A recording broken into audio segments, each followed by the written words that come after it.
Hi, Krishna, everyone. A warm welcome back once again to our ever ongoing series on the glories of our most beloved Sri Vrindavan Dham. Nama Om Vishnupadaya Krishna Pashtaya Bhutale Srimati Bhaktivedanta Swaminiti Namane Namaste Saraswati Deve Gauravani Pacharini Nivishesha Shunyavadi Pashtaja Deshatarane. All glories to you, Srila Prabhupada. So, today will be part 26 in our mini-series on Stimulation for Ecstatic Love. In our previous lectures, we discussed many objects, many items which help to increase our love for the divine couple. And I was thinking that this is the beauty of Braja Bhakti, that even something so simple as a flower, someone wearing tilak, some vines or creepers or flutes or ankle bells can help to awaken our love for Krishna. On this subject, a very famous Vaishnava poet who I discovered in the Vrindavan Research Institute, his name is Hari Ram Vyas. He wrote a beautiful glorification of Krishna's smile in his Brajbas language. But because often so much is lost in a straight English translation, I took the time to change what he wrote into an English poem, which I feel captures the essence of what Hariram Vyas was describing in his language. I pray he'll be pleased. What he wrote is called Meti Lage Vrindavan Ki Seva. And here's the poem. In Vrindavan's embrace, sweetness unfolds, where service blossoms, a tale untold. Nourished by Krishna and Radha's sacred names, our very life substance, our souls it reclaims. Vines and creepers are cherished kin, trees stand tall, demigods within. Material duties, mundane in their plight, chanting Krishna's name is our guiding light. Flowers in Braja's groves, gemstones divine, their beauty a testament, enchanting and fine. Sunlight cascades Braja's ground it molds, molten gold, a sight that unfolds. Vyasadas witnessed an enchanting sight, the divine couple's gaze, pure delight. Eyes locked, a connection so deep, their smiles a treasure we shall forever keep. We thank that devotee. Hope that he likes the poem. But I really feel it gives to us what he gave us in Brajbasa. So actually our acharyas have explained that there are many, many objects or items which can help stimulate our love for Krishna. So today, once again, we'll just pick one. And with the help of Guru and Shastra, we'll do our best to describe it. And what is that object? What is that item? Krishna's smile. Krishna's smile. To begin with, the illustrious Saint Bivamangal Thakur writes, Madhuram, Madhuram, Vapur Asya Vibhur. Madhuram, Madhuram, Vadanam, Madhuram. Madhugandhi Mridu Simitam Etat Oho. Madhuram, Madhuram, Madhuram, Madhuram. O my friend, the transcendental body of Krishna is very sweet, and his face is even sweeter than his body, but his soft smile, which has the fragrance of honey, is sweeter still. Now Lord Chaitanya Mahaprabhu would recite verses such as this, tasting their contents and meanings by explaining them himself. The following two verses from Chaitanya Charitamrita, Madhya Lila 21, verses 139 and 140, explain how, absorbed in the mood of Srimati Radharani, Mahaprabhu would say, Madhura haite sumadhura, taha haite sumadhura, taha haite ati sumadhura, apanara ekakane vyape sabe turbuvine, dakadik vyape yarapura. Of all his features, the beauty of Krishna's smile is the sweetest. For it is like a full moon, distributing its rays in all 10 directions, throughout the material world, Vaikuntha, and beyond in Goloka. The fragrant illumination of Krishna's smile is like camphor. It permeates the sweetness of his lips, which he then blows into his flute and transforms into divine vibrations that enter into space. Mahaprabhu. And in Chaitanya Charitamrita, Antya 1744, the Lord says, Krishna's camphor-like smile also mixes with his pleasing speech to produce a mysterious, deeply meaningful sound that awakens all kinds of divine mellows in the hearts of those who hear it. Again, that's all from the mouth of Chaitanya Mahaprabhu, appreciating Krishna's smile. It's always best to hear from the Lord himself or his representatives. There's a quick little line by a Gopi in this regard. I found it in Jagannath Ballabha Nataka 236. We hear a Gopi once said, "How can I describe the charm of Krishna's smile?" From all directions we're getting glorification of the Lord's smile. So the other day I was thinking, unfortunately, I'll probably have to wait a long time to see Krishna smiling at me, probably many births. But the next morning I read in the teachings of Lord Kapila, chapter 7, where Srila Prabhupada says that when a devotee, with all his heart and soul, serves Krishna, dresses him in nice garments, and gives him a flower, Krishna smiles. If you can get Krishna to smile upon you just once, Prabhupada concludes, your life's goal is fulfilled. So I thought, oh wow, I dress Krishna every day in his deity form. Maybe one day my deity will smile upon me. Many times are recounted how when Srila Prabhupada was installing the Chota, the small Radha Krishna in Los Angeles in the early days in our temple there, he said, if you see these deities as brass, they'll remain brass to you forever, but if you worship them with devotion according to all the rules and regulations in the scripture, one day these deities will speak to you. Prabhupada said that. Of course, someone may say, for argument's sake, how can a deity smile? Isn't this smile limited, you could say, to the form given by the sculptor? But Srila Prabhupada has said that a devotee's conviction is that the deity can not only smile, but he can also walk and talk. And we repeatedly hear such things from our acharyas about the histories of deities like, Shakshi Gopal, the witness deity, who stood as witness for the young Brahmana boy. And why should we doubt those histories from our acharyas? Why should we ever doubt our acharyas?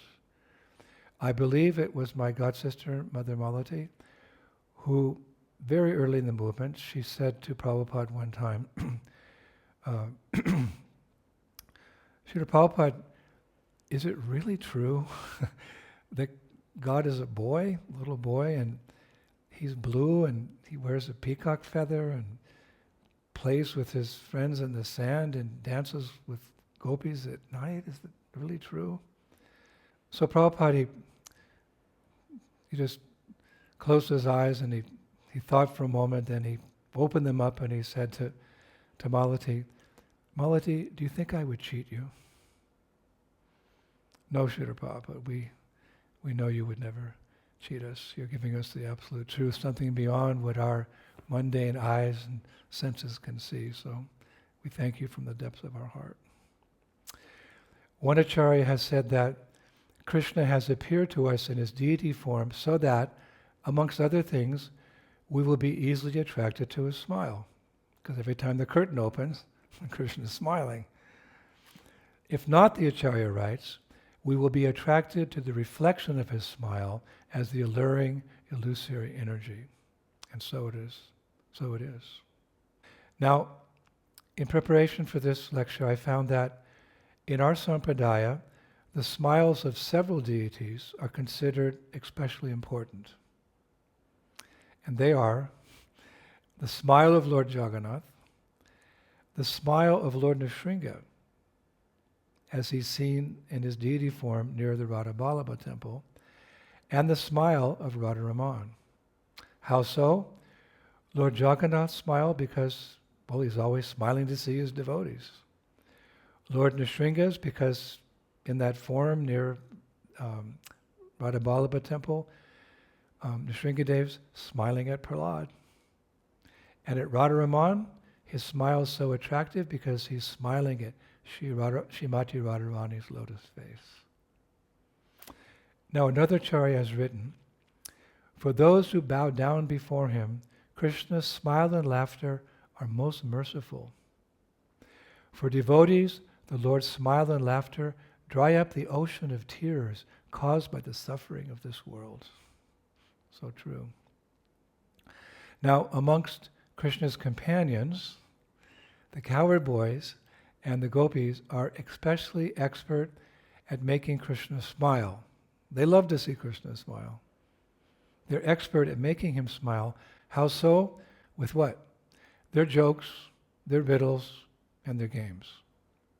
I read that they're also blessed to witness his many responses to their jokes and riddles, etc., when he smiles.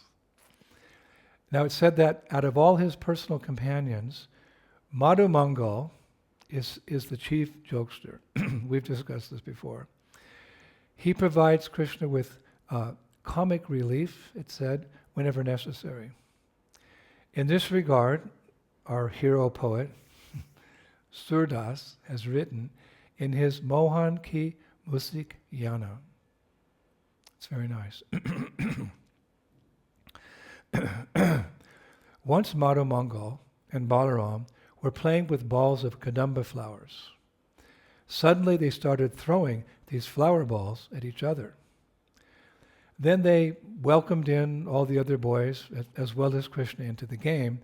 After that, fat Madhu Mangal became tired of running and started breathing very heavily with his mouth open, breathing with his mouth open, when suddenly a flower ball flew into his mouth and got stuck there, causing Krishna to start laughing uncontrollably. Surdas says, "Oh friend, look at the smile of Krishna.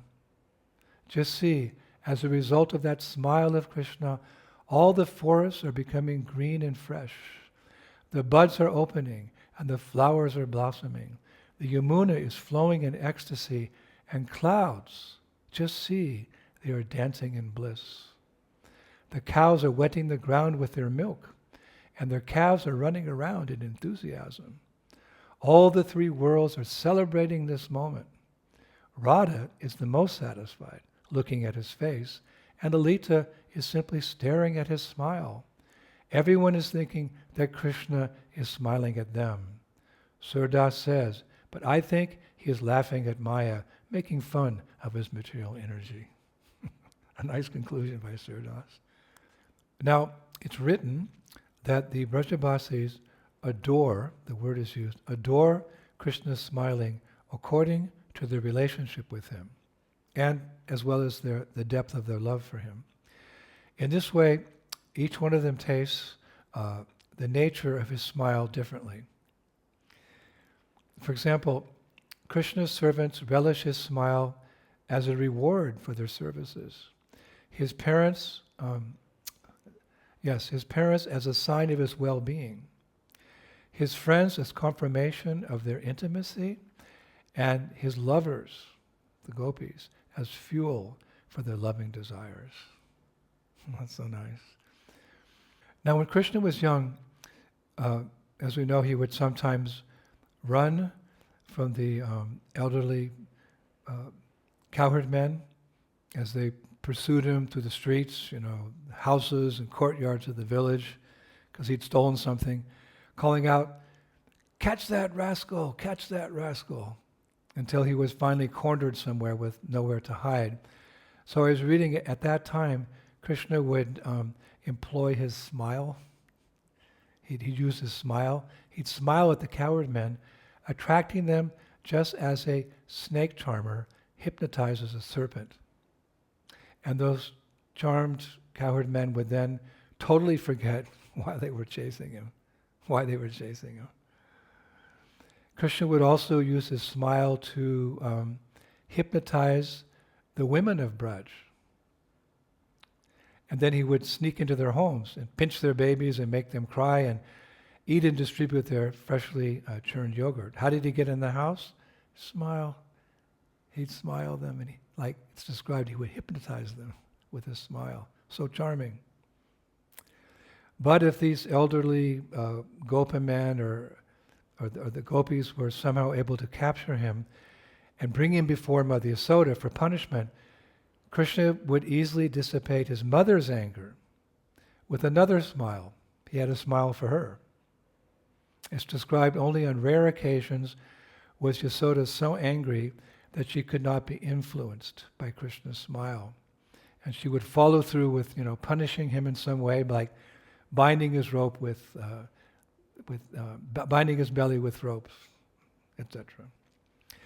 Now, Srila Rupa Goswami describes in his Padyavali that it's a really sweet pastime. One evening in Gokula, as Mother Yasoda sat on Krishna's bed, waiting for him to fall asleep, she asked, "O my rising dark moon," I just love that, "O my rising dark moon, my child, why are you not asleep?" So child Krishna replied, "I do not know, Mother. Sleep has not come to me. Sleep has not come to me." So Yasoda lovingly said, "Then I will tell you a bedtime story to make you fall asleep." Krishna asked, "Mother, what is this new story that I have never heard before? Please tell me." So Yasoda said, "I will tell you about the appearance of Lord Nrsingadev." Now, Rupa writes a few minutes later, when she said, "The Lord then appeared from the pillar, very eager to rip the demon to shreds," a smile appeared on child Krishna's lips. Because he's the source of Lord Nrsingadev. So hearing that pastime, a smile appeared on Krishna's lips. Another smile. So many smiles, so many beautiful smiles. However, as far as the milkmaids of Vrindavan are concerned, the Gopis, they would feel the Lord's smile even more intensely. Vrindadevi once said, "My dear Madhava, your newly invented smile has so captivated the hearts of the Gopis that they are simply unable to express themselves. As such, they have become bewildered and will not talk to others. All of these Gopis have become so affected that it is as if they had offered 3 sprinkles of water upon their lives. In other words, they have given up all hope of living." And in Vidagdha Madhava 3:12, we hear how Srimati Radharani once disclosed to a friend her dissatisfaction at having Krishna smile at her without having any further contact with him. He just walked by and smiled. She said, "O friend, although I have drunk the coconut nectar of Krishna's talks mixed with the camphor of his smile, because I have also not drunk the nectar of the touch of his body, I am now broken and withered as if I had drunk poison." So, actually, in my research, I found that there's so much information about Krishna's smile, it was kind of hard to pick which verses, which pastime to speak about. Actually, there's more information about Krishna's smile than any of the other items we have discussed in this series, Stimulation for Ecstatic Love. In Srimad Bhagavatam 10:46-21, we hear Nanda Maharaj saying to Uddhava, "Uddhava, as we remember the wonderful deeds Krishna has performed, his playful sidelong glances, his smiles and his words, O Uddhava, we forget all our material engagements." And I'm hoping that's what will happen as a result of hearing all about Krishna's smile and smiles today and forevermore. We'll just relinquish any attachments we have to this world and fully embrace Krishna's lotus feet. Smile is so attractive. Now, in Bhakti Rasamrita Sindhu, northern section, wave 1, there's a description of Hasya Bhakti Ras. Hasya Bhakti Ras. It means the mellow of humor. And therein, many things are discussed, but therein, Srila Rupa Goswami describes the 6 kinds of Krishna's smiles. I was so happy to find that. Like, I need more things to talk about, so, something specific. So he discusses the 6 kinds. Krishna has 6 kinds of smiles. 6 smiles. And they're called as follows. His smita smile, his hasita smile, his vihasita smile, his avahasita smile, his apahasita smile, and last but not least, his ati hasita smile. So I thought we'd just analyze them a little bit with what I've read from Rupa Goswami. So Rupa Goswami says that smita refers to smiling without opening the mouth and revealing the teeth. Like, that's a smita smile. You don't show your teeth. And Sri Rupa Goswami gives the example that Krishna once said to Subal, "O Subal, where should I run? Please help me. This old hag, an old gopi, is running after me, chastising me verbally for the yogurt I stole." Seeing Krishna running in this way, the faces of sages in the sky, Rupa writes, the faces of sages in the sky bloomed like a lotus and exhibited smita, smiling without opening their mouths. They're all up there. Very nice. Then, second is hasita. Sri Rupa says that hasita includes all the characteristics of smita, as well as revealing the front teeth. As an example of hasita, he gives the example of hasita when Abhimanyu, Radharani's husband, said to his mother Jatila, "Just look who's coming, disguised as me. It's Krishna. He's just disguising himself. He's coming to see my wife Radharani. He's just dressed like me." So not believing him, because Krishna was dressed so nicely like Abhimanyu, Jatila shouted at Abhimanyu and threw him out of the courtyard. As Abhimanyu kept shouting, No, please, don't you understand? It's an imposter. I'm the real Abhimanyu." And the gopis who were watching this scene smiled while showing their teeth. They smiled. So now we see the teeth, smiles there, but the teeth are showing. Then Rupa Goswami describes vihasita, which he says includes all the characteristics of hasita, plus it is accompanied by the sound of laughter. The example he gives is that one time Krishna said, "Oh friend, steal this delicious yogurt. You're uselessly worrying that someone will see us. This old Jatila, she's here sleeping and snoring. She's not awake." So when Krishna said like this, Jatila, who was pretending to sleep, couldn't control herself and laughed out loud to reveal her toothless gums. So she's not only smiling, her mouth is open, but she's laughing out loud. Then he proceeds to number 4, avahasita.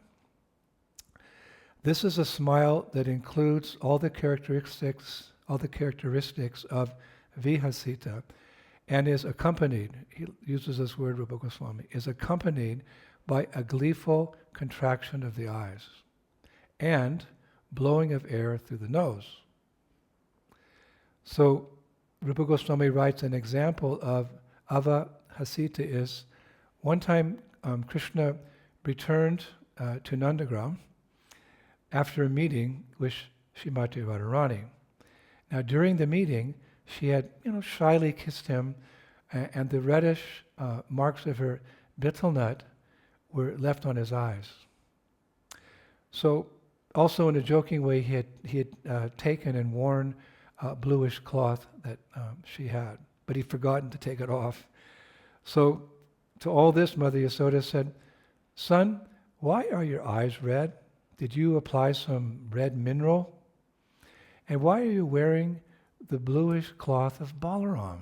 Balaram's always dressed in blue. "Why are you wearing Balaram's bluish cloth?" So hearing this, a gopi nearby, who knew what had transpired, she couldn't control her laughter, and she laughed out loud through her nose. Like, we can laugh like that sometimes. So mouth is open, and the teeth are there, and the noise is there, and now, laughing out loud through her nose. So we move on to number 5. These are the results of Krishna's smile, or how Krishna can make someone smile. So then there's apahasita. It includes all characteristics of avahasita, but it's accompanied by tears due to excess laughter and vigorous shaking of the shoulders. I was wondering, what's that? So an example of apahasita is when one time Narada Muni was laughing out loud, and his shoulders were shaking because of too much laughter. Tears of laughter were coming from his eyes, and his brilliant teeth were visible. So Rupa Goswami writes, "Indeed, he must have seen baby Krishna dance at the request of an old gopi." Then he concludes, Rupa, "That same baby Krishna makes even Brahma dance to his tunes." And then number 6, what causes people to laugh in Vrindavan, including Krishna. Of course, we're speaking about Krishna's smiles, but Rupa is describing how everyone smiles in Vrindavan due to these 6 different types of smile. They exhibit these 6 different types of smiles. So the last one is atihasita. Atihasita includes all the characteristics of apahasita and is accompanied by what? Loud clapping of the hands, which cause each limb of the body to shake vigorously. An example of atihasita is when Krishna and the old gopi, Mukara, were arguing. Krishna said to her, "Old lady, your face is full of beautiful wrinkles." Like, it's not a compliment. And this monkey friend of mine is asking me repeatedly to marry you to him. So Mukara replied, "Krishna, I have many valis." Valis can mean wrinkles or it can mean monkeys.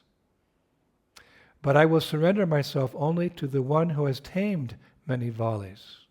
Like Bali Maharaj, for example, Krishna tamed Bali Maharaj as Vamana. "Thus, I will not marry anyone besides you, O dear Krishna. Please come here and marry me." So hearing the argument of Mukara and Krishna, the gopi girls present, they laughed loudly, clapped their hands, and jumped up and down repeatedly out of laughter. So these are the 6 kinds of humor that is produced in Vrindavan. Krishna smiles in these 6 ways, and actually all the residents of Vrindavan smile in these 6 ways that we've seen in these wonderful pastimes. So Prabhu's next week will discuss what? I think we'll discuss Radharani's smile. I'll research that and see if I can find something on Radharani's smile. Of course, this is all very deep, but it has been nicely summarized in Srila Prabhupada's Nectar of Devotion, which of course is a summary study of Rupa Goswami's Bhakti Rasamrita Sindhu. So then I thought it would be appropriate we could finish today with a prayer to Prabhupada, by whose grace only these topics of, stimulation and ecstatic love can be realized and one day experienced by us. So this is a prayer. Of course, I adapted it a little bit for easy recital, but it's Srila Narottam Das Thakur's Prarthana Songs 21 and 23. And as I recite this, I'm remembering the lotus feet of my spiritual master, Srila Prabhupada. "O my master, please place me under the shade of your lotus feet. If I have pleased you at all with my devotional service, then kindly cast your merciful glance upon me. If you are satisfied with me, the desires of my mind will be fulfilled. And I will attain the company of Lord Chaitanya. With my present eyes, I will then be able to see the transcendental forms of the divine couple. Without your mercy, I may spend my days and nights chanting the names of Radha and Krishna and hearing Srimad Bhagavatam, but I will never realize my desire for their personal company. O Gurudev, bless me that Radha and Krishna's lotus feet will always be impressed within my mind, and that I may have your company when you manifest your form as a maidservant of the divine couple. O my Master, when by your mercy will I be able to serve the foremost Gopi, Srimati Radharani, and submerge in the bliss emanating from the divine couple's lotus feet? At that time I will string garlands of lotus flowers. Approaching Radha and Krishna, I will place the garlands around their necks and anoint their limbs with fragrant substances like aguru. I will follow the gopis' orders and offer the divine couple betel nuts, draw artistic tilak patterns on their foreheads in red sindoor, and fan them with a chamara whisk as they sit on a golden throne. Oh, glories to Srila Prabhupada. So, today was Krishna's smile. I hope that you are enlivened by that. Next time the curtain opens, you can see and appreciate Krishna's smile even more. And we'll be back in 1 week with Radharani's smile. Thank you so much, Prabhu. Sorry, Krishna. Glories to Prabhupada, the revealer of the Dham. Shri Shri Gaur Nitai ki, Shri Shri Krishna Balaram ki, Shri Shri Radha Shama Sundar ki, Vrindavaneshwari, Srimati Radharani ki, Krishna's smile, the smile of all the residents of Vrindavan ki, Shri Mayapur Dham ki, Shri Shri Gaur Nitai ki, Shri Krishna Sankirtanya ki, Nitai Gaur Vrinandi, Jai Jai Sri Sri Radhe Sham. Hare Krishna.